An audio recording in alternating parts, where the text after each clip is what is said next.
This is my hands-on review of the Samsung Galaxy S23 Plus after having it for a little over a month.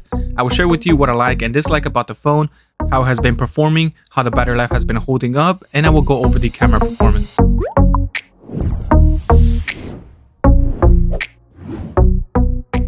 So I have the Samsung S23 Plus in lavender, which is one of the signature colors.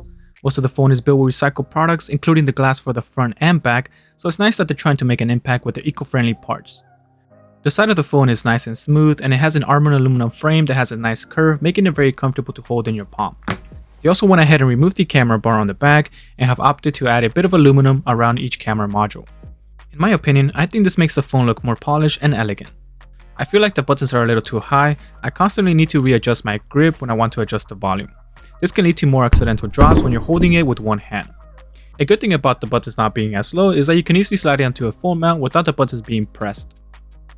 Another noticeable thing on this phone is the back, and it has this sort of matte finish, adding to the overall clean look. But the phone's still pretty slippery, so I highly recommend getting a skin or a case for more grip. I have two cases from Mous that provide a good amount of protection and grip on the side. Samsung is the first one to add Gorilla Glass Victus 2 to their screens, and the screen is not much more durable. But I still have a habit of slapping on a tempered glass screen protector, since it is cheaper to replace the screen protector than the screen itself. The S23 Plus offers a bright 6.6-inch Full HD Plus AMOLED display with 120Hz adaptive refresh rate. It's a bummer that they don't offer the Quad HD resolution on their Plus model. The display is sharp and colorful, and it supports HDR10+, so you can stream HDR content on here. This makes consuming content an enjoyable experience on here, and if you're into vibrant displays, then you will love the Samsung panel. All three Samsung S23 models have a max brightness of 1100 nits and a peak brightness of 1750 nits, which is excellent for outdoors. Samsung has gotten rid of the curved screen, which is a plus for me because I wasn't really a fan of the curved display. This makes it very easy to find a good tempered glass that isn't crazy expensive. One of the best things about Samsung devices is the amount of customization options you get. This is something that my wife really loves about Samsung. One UI does a great job at allowing you to make the phone extremely personal, but one of the things I don't like about the software is the horizontal scrolling in the app drawer. I wish they gave us a toggle to enable vertical scrolling. That would have been awesome.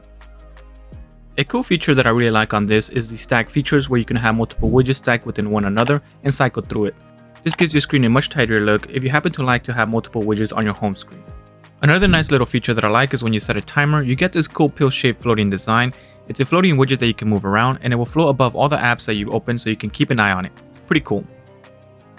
I also like that Samsung tells you when there are apps running in the background, and it lets you stop them to help preserve battery. You can access this by swiping up on the home screen. On the top left corner, you will see a number of how many apps are active. From there, you can click on it and end whatever app you want. And this comes in handy because when you use Android Auto, Samsung's Pandora will keep draining the battery in the background, even if you're not in the car anymore. Bixby Text Call is another cool feature where you can have Bixby answer your calls for you, and you can type out a text for Bixby to read it out. One of the features that I enjoy the most on the Samsung is the ability to quickly switch the audio output source from a Bluetooth connected device to the phone's speaker. This is something that I hope that Google implements on the Pixel lineup. The Samsung S23 line features a custom chip, and they all come with the Qualcomm Snapdragon 8 Gen 2 mobile platform. This has 8GB of RAM, which I find is more than enough for today's standards. This has been performing great with big mobile game titles like PUBG, Warzone, and Apex Mobile. The CPU pushes 25% faster graphic rendering, which gives you a smoother gameplay experience. I have been getting a consistent frame rate of 60 FPS with the graphics set to Extreme HD and the frame rate set to Ultra in Apex. The phone also stays cool throughout an entire 1-hour gaming session. The phone is also powerful enough to do some quick edits on your phone for your YouTube Shorts or Instagram Reels. I find the phone to be a little too small for long editing sessions, so I only use it to do some simple cuts.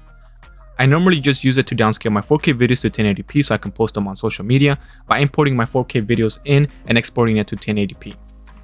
A great way that you can take advantage of the Samsung Galaxy S23 Plus processing power is through DeX, which lets you get a whole desktop experience if you have a monitor, a mouse, and a keyboard. If you have Premiere Rush or any editing software on your phone, then you can have a pretty decent editing setup for short content.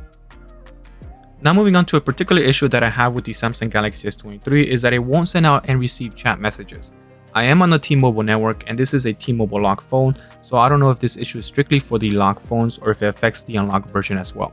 So it gets very annoying to have to double check to make sure that my messages are sending.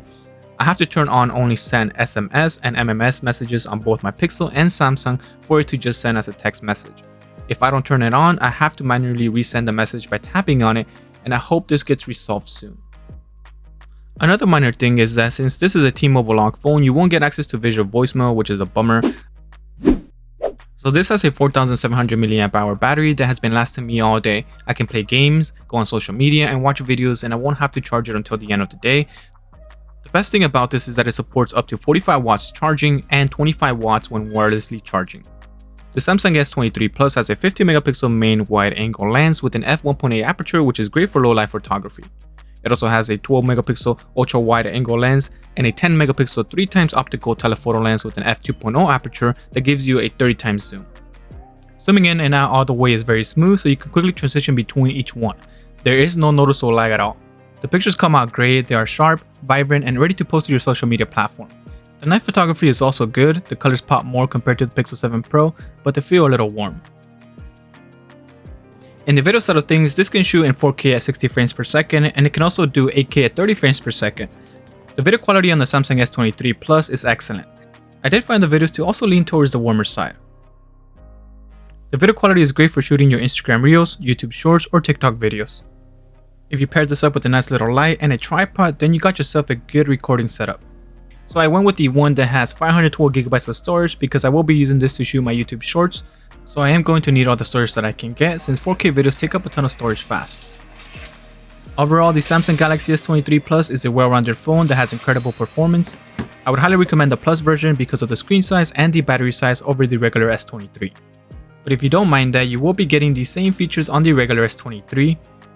Alright, so that does it for today's video. Thank you all for watching. Drop a like if you found the video helpful, subscribe for more tech related videos, and I will talk to you on the next one.